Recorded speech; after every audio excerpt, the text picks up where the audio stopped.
Last night, you probably saw someone online say, "I just bought Tesla stock." And for a moment, you paused. What are they actually buying? Is it just numbers moving on a screen? Or is it something real? Meet Jake. He's 22 years old, sitting in his room at 2 a.m., scrolling through TikTok. Everywhere he looks, people are talking about investing. Buy the dip! This stock is going to the moon! I just made $5,000 this week. At first, he ignores it, but slowly, something starts to bother him. Not excitement, but confusion, and a quiet fear that he's already behind. Because the truth is, he has no idea what a stock really is. And maybe you don't either. So let's make this simple.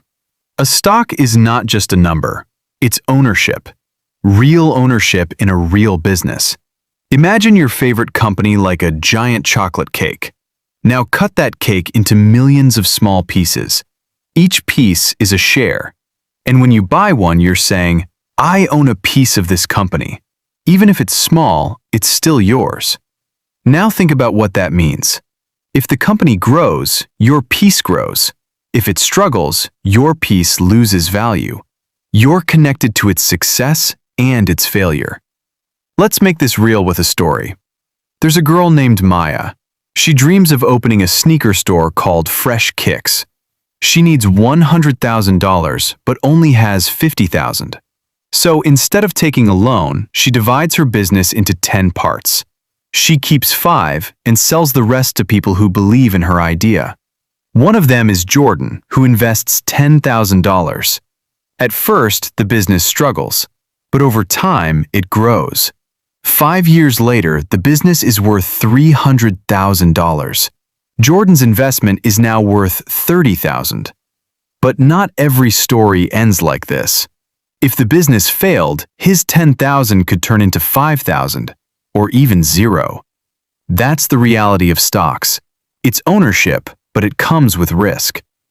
Now, where do people buy stocks? On something called a stock exchange. Think of it like a marketplace where people buy and sell pieces of companies. Today, you can do it right from your phone.